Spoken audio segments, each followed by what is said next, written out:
Você sabia que ainda dá para se organizar financeiramente para o ano de 2020? Então, sobre esse tema, eu vou falar com o César do Econoweek.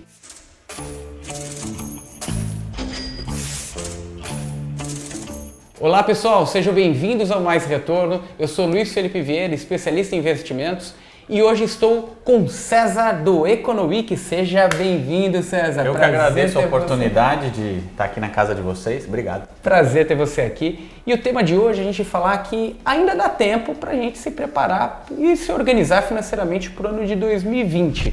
Mas antes da gente entrar nesse tema, César, eu acho a história de vocês bem interessante. Se você puder até falar como que foi o início de vocês ali no Econoweek, qual que foi a ideia de vocês inicial para trazer cada vez mais informação aí para esse nosso público?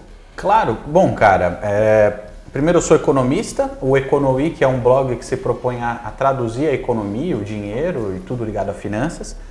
E surgiu porque eu e o Ettore, que hoje não faz mais parte do Econoweek, mas continua sendo um grande amigo, a gente trabalhava no mercado financeiro, mais especificamente em departamentos macroeconômicos, né? Passando por consultorias, bancos, etc. Inclusive mais de um emprego junto, né? Ele falava que me via mais do que a noiva dele, e é verdade. Hoje não mais, bateu saudade até. Mas, cara, eu lembro que eu estava numa consultoria, a LCA Consultores na época. Eu entrei lá como estagiário, fui até economista pleno, sênior, não lembro direito. Eu lembro que na minha primeira reunião de conjuntura, eu cheguei lá todo assustado, né? Tipo, estagiário novo, novinho na faculdade. Entendendo aí tava no segundo ano da faculdade ainda, tinha acabado de passar as matérias básicas e eu lembro que eu me deparei com o primeiro jargão que eu nunca tinha visto na vida.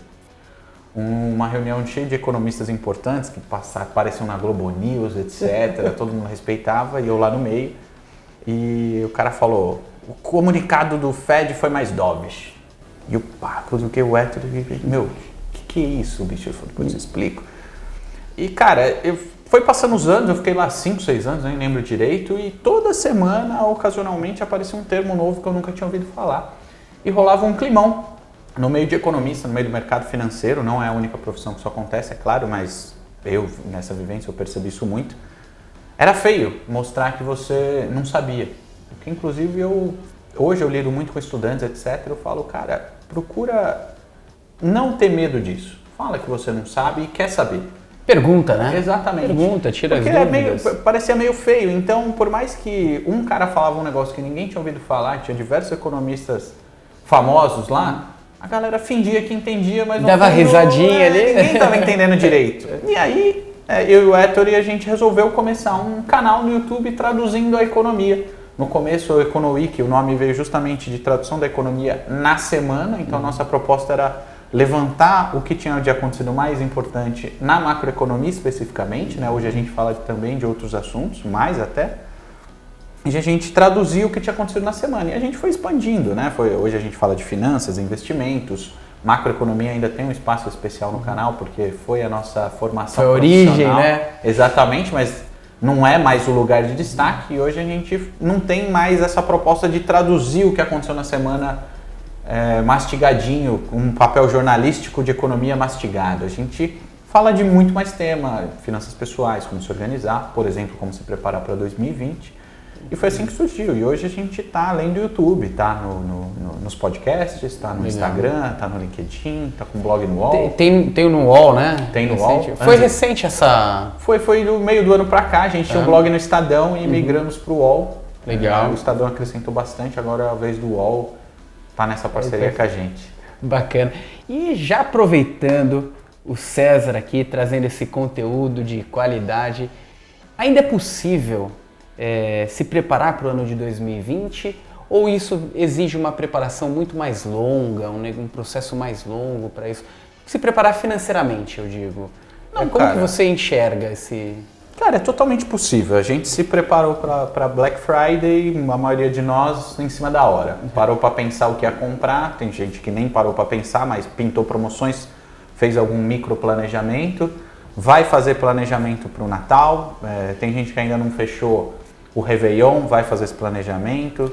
Em cima da hora, né? Os mais festeiros já começam a se planejar para o Carnaval e muita gente se planeja em cima da hora. Para as finanças, cara, é totalmente possível. Tem gente que... Eu tenho um público muito marcado, quase por acaso, de estudantes de economia. E muitos deles não entram, como a Maria entrou, como eu também não entrei na faculdade com 17 anos. E falam, cara, olha, eu tenho tantos anos, tenho 25, tenho 29, tenho 30 e tantos, é tarde. Eu falo, cara, não é tarde. Nunca é tarde. Nunca é tarde, né? E para se planejar, eu acho que é a mesma coisa, cara. Quanto antes você começar a se planejar, melhor. Tem que tomar alguns cuidados, pegadinhas, por exemplo, início do ano, alguns custos extras, né? IPVA e também né? faz parte do planejamento. Né? E tem outra coisa, também não adianta começar a se planejar muito antes. É que nem comprar passagem aérea, não adianta você querer comprar um ano antes, porque não é o momento, você tem que estar no timing certo, não adianta você se preparar para... Tem um ajuste de data ali, né? Não adianta querer começar a se preparar para 2021 se a gente está em 2019, então tem o timing certo e eu acho que é um timing adequado sim para começar a se preparar para 2020. E você vê que para o ano de 2020... as pessoas elas estão se preparando mais, tanto na parte financeira quanto na parte de acumular uma reserva, um patrimônio, poupar mesmo dinheiro? Você tem visto essa evolução aí das pessoas, dos brasileiros nesse sentido?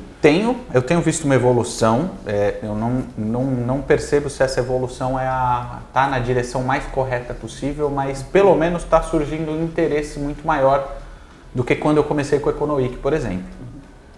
Por que eu digo que eu não sei se está na direção mais correta? Porque tem bastante gente aproveitadora e pessoas que acabam se deixando levar por propostas como pirâmides financeiras, coisas do tipo, mas por mais que a galera comece a se meter numa furada como é uma pirâmide financeira, ela está se metendo numa furada porque ela está interessada em construir um patrimônio, investir o dinheiro de maneira otimizada e ainda não tem uma bagagem suficiente para perceber que aquele não é o caminho adequado, porque aquilo, no final das contas, é uma proposta criminosa e está te expondo a um risco de um negócio que sequer é considerado um investimento. Mas sim, eu percebo um crescente interesse, eu acho isso ótimo, não à toa diversos blogs, canais do YouTube, podcasts falando de finanças ganharam um tamanho que antes era impensável. Então eu acho isso uma oportunidade imensa para educadores sérios e mesmo instituições financeiras sérias poderem oferecer um negócio muito mais adequado, oferecer educação financeira. E, cara, isso é totalmente rico para todo mundo, porque o cara que começa a se interessar por investimentos, no final das contas, ele, além de estar se fazendo um bem, de fazer o patrimônio dele crescer, de estar melhor preparado para situações adversas, para oportunidades que surgem na vida e ele tem uma reserva, está mais tranquilo, ele está fomentando negócios, Perfeito. No final das contas. Então é bom para todo mundo, eu acho maravilhoso. E esse crescimento de bons conteúdos também auxilia o brasileiro a ter mais informação de qualidade, né? A gente vê uma evolução, ainda tem tem que tomar alguns cuidados. A gente tem até um dos capítulos do RetornoCast sobre pirâmides financeiras, então se você ainda não acessou, acesse lá, RetornoCast, nas principais plataformas, inclusive Spotify. A gente fala exatamente disso, do cuidado que tem que se tomar e que você precisa estar cada vez melhor informado com informações de qualidade, da onde você sabe a origem, sabe quem são as pessoas. Poxa, eu confio no César da Econoweek, eu vou entender, vou buscar os vídeos dele, vou buscar o que você tem já de material escrito, né? O blog no UOL, vou buscar as informações dentro do Mais Retorno, eu conheço a experiência dessas pessoas, que no final das contas a gente está aqui para ajudar as pessoas a adequarem, né, ao momento de vida, adequarem seus investimentos. E ainda dentro dessa configuração, não tem como a gente escapar do momento atual do nosso país, né? A gente vinha aí nós brasileiros somos calejados, né? Já passamos por uma série de coisas, principalmente os mais antigos, então nem se fala, moedas aí com inflação estratosférica. Quer dizer, cara, no final das contas o brasileiro sabe trabalhar em qualquer um dos cenários, né, do que a gente já viveu. E eu acho que muito do que aconteceu no passado ainda causa uma certa sequela para investimentos de curto prazo, essa busca por investimentos de ganhos rápidos. É porque a gente já teve muito disso no passado, né? Mas você acha que o momento ele é mais adequado agora? Estamos num caminho sem volta de maior equilíbrio financeiro aí da nossa economia, usando o seu potencial de economista aí também para tratar desse assunto? Eu acho delicado dizer que é irreversível. Como você disse, no Brasil a gente já viveu momentos ruins pra caramba, a gente já viveu reversões ruins, mas a gente vem adquirindo maturidade. A gente já teve uma hiperinflação que passou aí dos sei lá quantos %, e a gente já voltou a ter uma inflação alta? Sim, já voltou, mas não se compara. Eu acho que a gente está num caminho muito positivo e o brasileiro ele está acostumado sim a trabalhar num cenário adverso. É lógico que não é o ideal, mas os empreendedores, não precisa nem se falar de um investidor do setor financeiro, empreendedores que no final das contas estão investindo energia em fazer um negócio acontecer. Eles estão acostumados a trabalhar independente do que o governo anda fazendo. Empresas do setor financeiro estão acostumadas a trabalhar existindo pirâmides financeiras, tendo que educar o pessoal, ajudar positivamente na propagação da informação correta. Eu acho que a gente está num caminho muito positivo. Eventualmente, olhando para o histórico do Brasil, a gente vai ter uns altos e baixos. Natural, né? A gente está longe de estar no momento adequado, no momento ideal. As coisas estão se recuperando num ritmo muito mais vagaroso do que a gente gostaria. Mas nem por isso a gente está deixando de fazer o que tem que ser feito. O brasileiro sabe lidar muito bem com a diversidade. Mas repito, não é a coisa ideal, mas a gente se vira, perdeu o emprego, faz outra coisa, dá um jeito. E eu acho que isso sim, a gente está num caminho positivo. Legal. E para a gente concluir esse vídeo com uma dica para aquelas pessoas que, poxa César, há tempos eu tento poupar meu dinheiro, não consigo economizar. Tem alguma dica para essas pessoas conseguirem, de fato, começar o ano de 2020 com essa nova cabeça, essa nova consciência? Poxa, eu vou separar uma parcela do meu recurso, dos meus ganhos, para eu ter um futuro melhor daqui para frente? Sim, cara. Inclusive eu já vou fazer um merchan e propagandear 2 vídeos nossos. Eu acho que tem um que a gente fez muito feliz, que é uma regrinha de bolso muito simples e maleável, porque ela você não tem que seguir exatamente nessas proporções, mas é a regra 50-30-20, que diz para você reservar uma parcela para cada coisa da sua vida, sendo que você vai investir necessariamente uns 20%. É isso que significa o 50-30-20. Sendo que a ordem importa, então é muito importante você pegar essa parte inicial e pagar tudo que é obrigação, que é impossível reduzir essas contas, como por exemplo, ou pelo menos é mais difícil reduzir, aluguel, coisas que você, alimentação, coisa do tipo, e passado isso, em vez de já ir direto para as coisas que você gosta de fazer, reservar uma parte para investir. Então começar a investir antes de gastar o dinheiro é um negócio importante, que se deixa para o fim. A experiência diz que a gente acaba não investindo. Sempre surge uma coisa ou outra que a gente quer fazer ou precisa fazer, e quando na verdade se investisse antes a gente faria um esforço e adequaria. Então, se concentra nos custos fixos, aqueles lá que não tem como sair, né? E na sequência já se paga, então. Exatamente, que é o conceito de se pagar primeiro. E tem o pessoal que está endividado.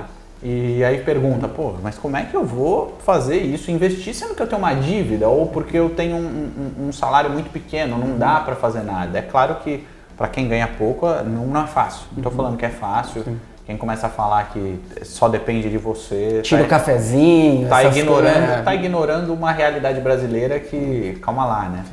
Para se livrar rápido de dívidas, inclusive a gente fez um conteúdo falando de 5 dicas para resolver isso rápido.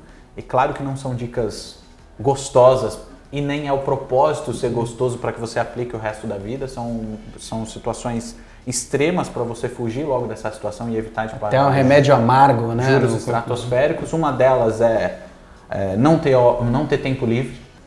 Inclusive eu questiono isso nesse conteúdo que a gente criou, porque essa regra diz, se você tem uma dívida, trabalhe de segunda a segunda até se livrar dela. Para mim isso não funcionaria perfeitamente, porque eu preciso ter um momento de descanso para me manter produtivo. Mas enfim, são coisas que a gente pode ir fazendo que não são gostosas, mas vão ajudar você a sair rápido daquela situação e aí você consegue aplicar. E são dicas para as pessoas também se adequarem, né? Exato. E aí você começa a conseguir poupar os 20, 30, quantos % você achar que deve que também não é uma regra rígida. Às vezes fala, putz, eu preciso investir 20% do que eu ganho, é muita coisa, eu nunca investi nenhum. Começa com 1. É uma meta, uma régua de onde você pode chegar. E, cara, começar esse ano a fazer coisas muito elementares que parece besteira, mas começa a livrar a gente de uma bagagem, de uma âncora, de um comportamento. Como, por exemplo, cara, dá uma olhada no seu guarda-roupa e olha tanta coisa que mais da metade a gente não faz uso. Porra, se livra disso. Você vai perceber que tem uma série de outras coisas que a gente pode se livrar, por exemplo, comportamentos que não são tão positivos para a nossa vida financeira. E afinal, a vida financeira não está dissociada, não está separada de todo o resto. Emocional, afetivo, não à toa alguns casamentos não vão mal, aliás, quando a vida financeira vai mal. Então, começar a mudar comportamentos é parte de um exercício que pode ser feito ainda em 2019. Para 2020 começar de uma maneira diferente. Eu gosto desse approach. Obrigado pelas dicas, César. E para a gente concluir de fato, onde as pessoas elas te encontram? O canal Econoweek está no YouTube, né? Sim, está no YouTube. Inclusive se escreve ECONOWEEK, de Economia Semana, tudo junto. A gente está no YouTube, no Instagram, no LinkedIn, em todas as plataformas. No Instagram, como que vocês estão? Econoweek. Todos Econoweek, tá. Inclusive nas redes de podcast, no Spotify ou outras, você encontra com o mesmo nome. Ou no blog UOL, para quem prefere consumir esse conteúdo em texto lá. Às vezes a gente expande um pouco mais o conteúdo, traz opiniões diversas. Então são nessas frentes que você encontra a gente. Olha, César, obrigado por ter vindo aqui ao Mais Retorno. É um prazer ter pessoas que têm essa mesma consciência que o Mais Retorno de produzir conteúdos de qualidade para que as pessoas elas tenham acesso a informações cada vez melhores. E até a próxima, pessoal. Um prazer, César. Prazer é todo meu. Um abraço, pessoal.